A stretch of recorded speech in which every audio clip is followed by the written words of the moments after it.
Hi friends, hi all of you. Good evening.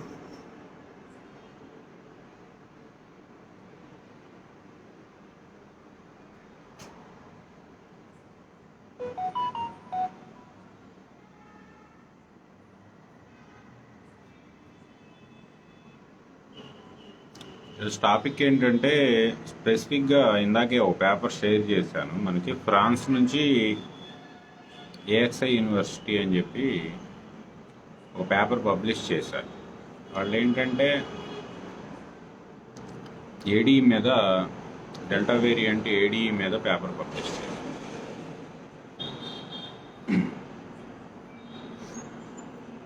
అది ఖచ్చితంగా ఈ గ్లోబల్ పాండమిక్లో అది కన్ఫర్మ్ చేయటము అంటే ఇంకా ఫర్దర్ రీసెర్చ్ కావాలంటున్నారు, కానీ ప్రిలిమినరీ డేటా కన్ఫర్మ్ చేస్తున్నారు. అది ఖచ్చితంగా చాలా విపరీత పరిణామాలకు దారితీస్తుంది.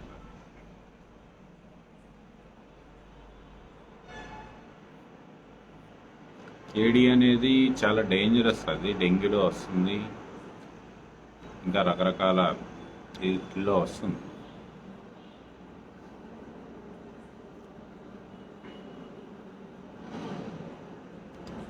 ఇదివరకు కూడా మనకు ఒక చైనీస్ పేపర్ వచ్చింది, పెట్టారు, తీసేశారు. ఆ తర్వాత బ్రెజిలియన్ పేపర్ వచ్చింది, బ్రెజిలియన్ పేపర్ అయితే ఉంది. ఆ తర్వాత చాలా రోజుల తర్వాత స్పెసిఫిక్గా ఈ పేపర్ పబ్లిష్ అయింది. కాకపోతే ఇంకా పీర్ రివ్యూ కాలేదు. పీర్ రివ్యూ అయిన తర్వాత ఫుల్ అనాలిసిస్ చేద్దాం. కానీ ఆ పేపర్ ఏంటంటే నాలెడ్జ్ ఉన్న వాళ్ళు చదువుకోండి. ఎందుకంటే లీగల్ ప్రొడక్షన్ ఉంది కాబట్టి వాళ్ళకి ఎక్కువ మాట్లాడటానికి మనకి చాలా ఇబ్బందులు ఉన్నాయి. ఎందుకంటే ఈ ప్రో వ్యాక్సిన్ బ్యాచ్ అంతా రేపు అది పీర్ రివ్యూ అయిపోయిన తర్వాత ఏం సమాధానం చెప్తారో చూడాలి. జస్ట్ పీర్ రివ్యూకి పెట్టారు కాబట్టి పీర్ రివ్యూ వచ్చే వరకు మటుకు మరీ ఎక్కువ కామెంట్లు చేయకుండా కొంచెం మనం బ్యాలెన్స్ మెయింటైన్ చేయాల్సిన పరిస్థితి ఉంటుంది. కాకపోతే దాని బ్యాలెన్స్ మటుకు తప్పింది. ఇక్కడ ఏంటంటే న్యూట్రలైజింగ్ వాట్ ఈజ్ ఏడీ అని మాట్లాడుతున్నాం. సరే, ఏడీ యాక్టివేట్ అయిందా అవ్వలేదా పీర్ రివ్యూ అయిపోయిన తర్వాత మాట్లాడుకుందాం. నాలెడ్జ్ ఉన్న వాళ్ళు మటుకు పేపర్ అది ఆల్రెడీ లింక్ ఇచ్చాను, చదవండి. స్పెసిఫిక్గా మీ చుట్టుపక్కల ఉన్న డాక్టర్లతో ఆ పేపర్ చదివడానికి ట్రై చేయండి. దాని అర్థం చెప్పమని అడగండి.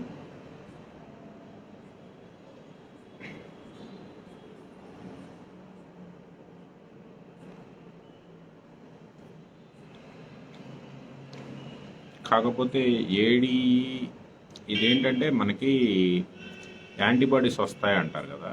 యాంటీబాడీస్ వచ్చినప్పుడు ఏంటంటే 2 టైప్స్ ఆఫ్ యాంటీబాడీస్ ఉంటాయి. న్యూట్రలైజింగ్ యాంటీబాడీస్ ఉంటాయి, నాన్ న్యూట్రలైజింగ్ యాంటీబాడీస్ ఉంటాయి.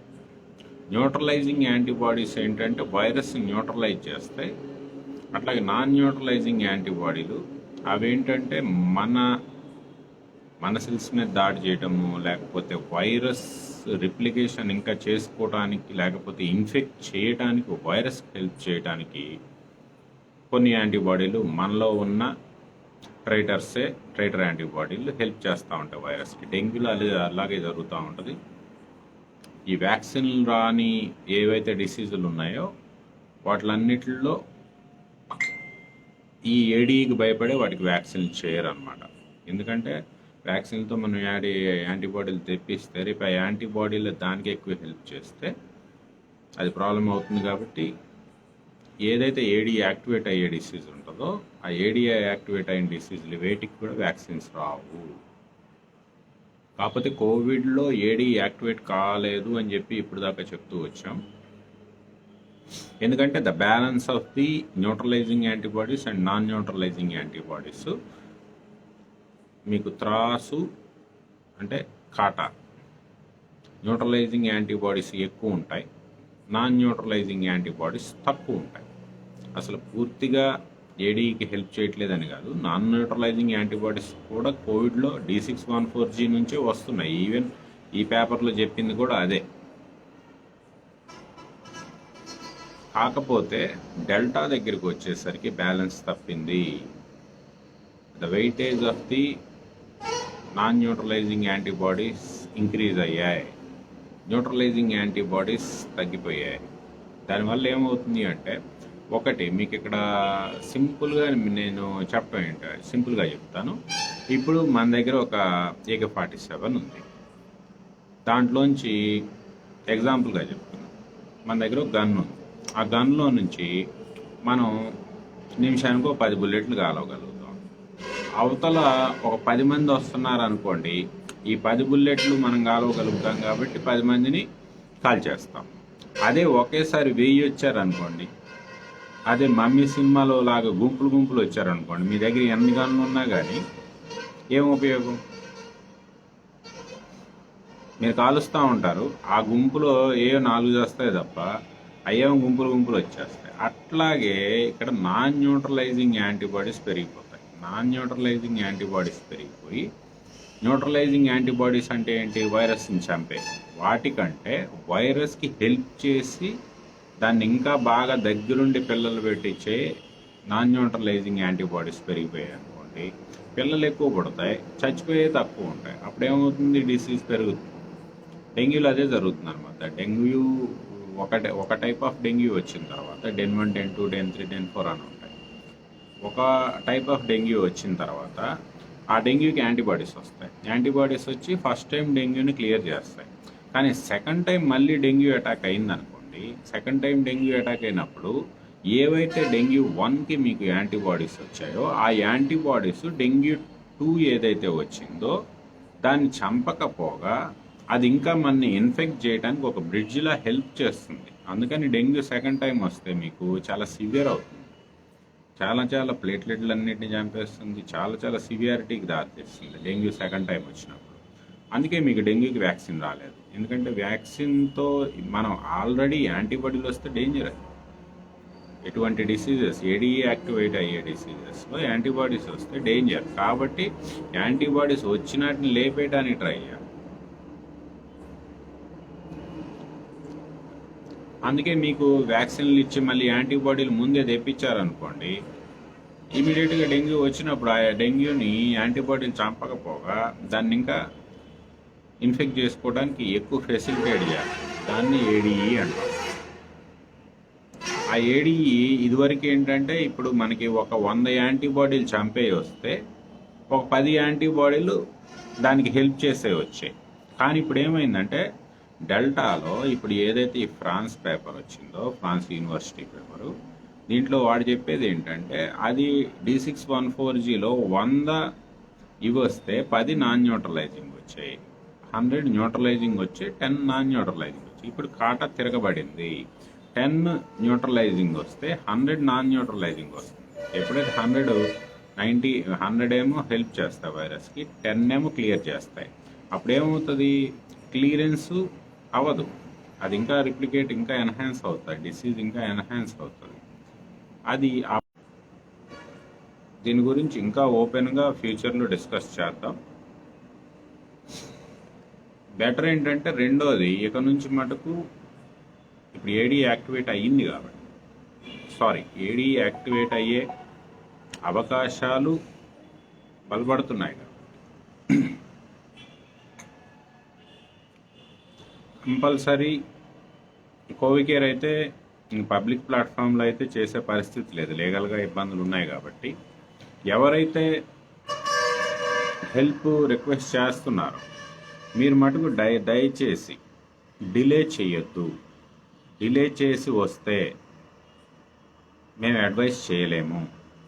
ఎవరైతే ఓన్లీ సరే ట్రీట్మెంటో కాదో తర్వాత సంగతి, కానీ అడ్వైజ్కి ఎవరైతే వస్తున్నారో కోవికేర్తో నా దగ్గరికి కానీ లేకపోతే మన వాలంటీర్స్, పాత వాలంటీర్స్ దగ్గరికి కానీ ఫోన్లో అడ్వైజ్కి వస్తున్నారో, ఈ అడ్వైజ్కి వచ్చేవాళ్ళు మినిమం సింటమ్ ఉన్నా కూడా ఇమీడియట్గా వచ్చేయండి. డిలే చేసుకొని వస్తే మేము హెల్ప్ చేయలేము. డెల్టా విషయంలో మటుకు ఎట్టి పరిస్థితుల్లో హెల్ప్ చేయలేము, డిలేడ్గా వస్తే హెల్ప్ చేయలేము. అందుకే మీకు టెలిగ్రామ్లో కూడా ముందుగా ఎన్రోల్మెంట్ పెట్టి, ముందుగానే ప్రివెంటివ్ పెట్టి, ముందుగానే అబ్జర్వేషన్ ఎందుకు పెట్టాలి అనుకున్నాము అంటే మాకు దాని మీద పూర్తి అవగాహన ఉంది. డెల్టా మీద కానీ, డెల్టా ప్లస్ మీద కానీ, లాండా మీద కానీ మాకు పూర్తి అవగాహన ఉంది. ఫ్యూచర్లో అది ఎటువంటి టర్న్ తీసుకుంటుందో, ఎట్లా చేస్తుందో దాన్ని అంత తేలిగ్గా కంట్రోల్ చేయలేము. ఖచ్చితంగా ప్రీ కేర్ కావాలి అనేది కోవికేర్కి ఐడియా ఉంది కాబట్టే మిమ్మల్ని ముందే జాయిన్ అవ్వమన్నాం. కాకపోతే ఆ డేటా అంతా ఇబ్బంది అయిపోయింది కాబట్టి ఇప్పటికైనా ఏంటంటే ఒకవేళ ఓన్లీ సరే ట్రీట్మెంట్లు మీరు ఎవరి దగ్గరైనా చేయించుకుంటారు, కానీ అడ్వైజెస్ మటుకు ఇనిషియల్ స్టేజ్లో వస్తేనే, అది కూడా సింపుల్గా మీరు కాల్ ఎవరికి చేయవసరం లేదు, ఎస్ఎంఎస్ పెట్టండి. జస్ట్ ఎస్ఎంఎస్ పెట్టండి, ఖాళీగా ఉన్నప్పుడు వాళ్ళే మీకు రివర్స్ కాల్ చేస్తారు. ఓకే, కానీ ప్రివెంటివ్ మీద మటుకు ఉండండి. ఇప్పుడున్న పరిస్థితుల్లో కంపల్సరీ బయట తిరిగే వాళ్ళ మటుకు వర్స్టైన్ మీదకి వెళ్ళిపోండి. వర్స్టైన్ ఖచ్చితంగా వాడండి ఇప్పుడున్న పరిస్థితుల్లో. ఎందుకంటే వేరియంట్ బలపడుతుంది. నిన్న అప్డేట్లో మనం కాలు3 సెల్స్ని ఇన్ఫెక్ట్ చేస్తున్నాయని మాట్లాడుకున్నాం. ఏసీ2 రిసెప్టరే కాకుండా కాలు3 సెల్స్ నుంచి కూడా ఇన్ఫెక్ట్ చేయగలుగుతుంది అని మాట్లాడుతుంది. ఈరోజు యాంటీబాడీని బిల్డ్ చేసుకొని కూడా ఇన్ఫెక్ట్ చేయగలుగుతుంది అనే పరిస్థితి మనకి ఏడీలో కనపడుతుంది. అటువంటి అప్పుడు ఏంటంటే ఇన్ని రకాలుగా అది మల్టిపుల్ టార్గెట్స్ చేసుకుంటూ వస్తుంది కాబట్టి మనం కూడా ప్రివెంటివ్ ఎందుకంటే ఇన్ని విధాలుగా వచ్చేసేది అది అష్టదిగ్బంధనం చేయడానికి ట్రై చేస్తున్నప్పుడు మనం కూడా ముందు జాగ్రత్తగా మ్యాక్సిమం ఎట్మోస్ట్ కేర్ తీసుకోవటం మంచిది. అది కాకపోతే మీరు ఒక్కడ గుర్తుపెట్టుకోండి, ఇది ఫస్ట్ వేవ్లో వచ్చిన జలుబు దగ్గులా అయితే ఉండదు. కానీ బయటికేం తెలియదు. ఒక 1 వీక్ తర్వాత మటుకు చాలా ఇబ్బంది పెట్టేస్తుంది. కాబట్టి ఏంటంటే ముందుగానే ప్రివెంటివ్ మటుకు డెల్టాకి కానీ, డెల్టా ప్లస్కి కానీ, లాండాకి కానీ రేపు మళ్ళీ B621 అని ఒకటి వస్తుంది, B1621 అని ఒకటి వస్తుంది. వీటితో మటుకు మీరు ఖచ్చితంగా ప్రోటీన్ మిక్స్ ప్రొఫ్లాక్సీగా తీసుకోవాలి. ఫెనుగ్రీక్ ఎక్స్ట్రాక్ట్స్ తీసుకోండి బెటరు. మెంతులు నానబెట్టుకోవటం కంటే కూడా ఇంకా ఫెనుగ్రీక్ ఎక్స్ట్రాక్ట్కి వెళ్ళిపోండి, ఎందుకంటే డోస్ ఎక్కువ దొరుకుతుంది. అట్లాగే కొరస్టైన్, వరాక్సిలియం ఇండికమ్ కూడా మ్యాక్సిమం పీపుల్ యూజ్ చేయడానికి ట్రై చేయండి. ఎందుకంటే బయట తిరుగుతున్నారు కాబట్టి ఎంతో కొంత మీరు ఇన్కమ్ తెచ్చుకుంటున్నారు కాబట్టి దానికోసం వెళ్తున్నప్పుడు దీన్ని దొరికిపోకుండా ఉండాలి అంటే మీరు ఖచ్చితంగా మటుకు ప్రొఫ్లాక్సీ మీద మటుకు ఉండాల్సిందే. ఎందుకంటే నేను రిపీటెడ్గా ఇవి చాలా చాలా ఎరిగేటివ్ మాటలు, వీటి మీద టార్గెట్ చేస్తారు. కాకపోతే వాళ్ళు రియలైజ్ అయ్యే టయానికి జరగాల్సిన డ్యామేజ్ జరిగిపోతుంది. కాకపోతే ఇదైతే పబ్లిక్ అవుతుంది, పబ్లిక్ ప్లాట్ఫామ్ మీద అవుతుంది కాబట్టి వాళ్ళు చూస్తూ ఉంటారు, వాళ్ళ ప్రయత్నాలు వాళ్ళు చేసుకుంటూ ఉంటారు. కాకపోతే మళ్ళీ 2 నెలల తర్వాత మళ్ళీ మనం చెప్పిన దానికే వస్తారు తర్వాత. కానీ ముందైతే జరగాల్సిన డ్యామేజ్ జరిగిపోతుంది. అట్లా అని చెప్పి మన ఫాలోవర్స్కి ఇన్ఫర్మేషన్ చెప్పకుండా ఉండలేము, జాగ్రత్త చెప్పకుండా ఉండలేము. మళ్ళీ దీన్నే వాళ్ళు భయపెడుతున్నామని చెప్పి వేరే రూట్కి తీసుకెళ్తానికి వాళ్ళ ట్రైల్ వాళ్ళు చేసుకుంటారు. ఎనీహౌ నేను చెప్తున్నా కదా, ఈ ప్రాబ్లమ్స్ అన్నీ ఉన్నాయి కాబట్టి లిమిటెడ్గానే మాట్లాడగలం. ఎందుకంటే మనం సుల్తాన్ బజార్లో కూడా ఒక రిటర్న్గా ఇచ్చొచ్చాం కాబట్టి we have to abide by that.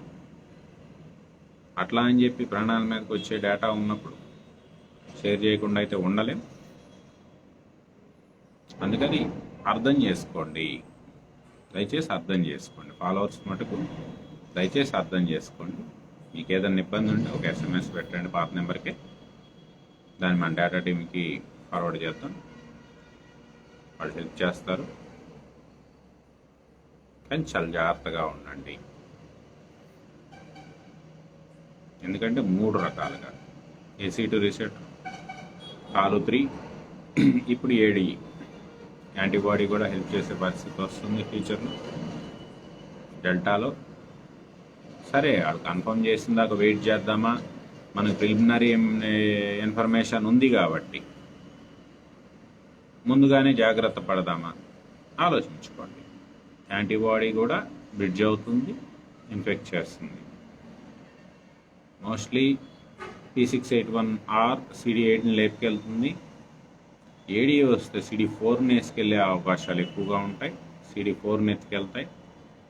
Tea సెల్స్లో మొత్తం మ్యాక్సిమం ఇబ్బంది అయ్యే పరిస్థితి వస్తుంది. బీ సెల్ యాంటీబాడీలు దానికి వెళ్తుంది, టీ సెల్ మొత్తం ఇన్ఫెక్ట్ అయితే పరిస్థితులు చాలా ఇబ్బందికరంగా ఉండే అవకాశాలు ఎక్కువగా ఉంటాయి. కాబట్టి అట్మోస్ట్ కేర్లో ఉండండి.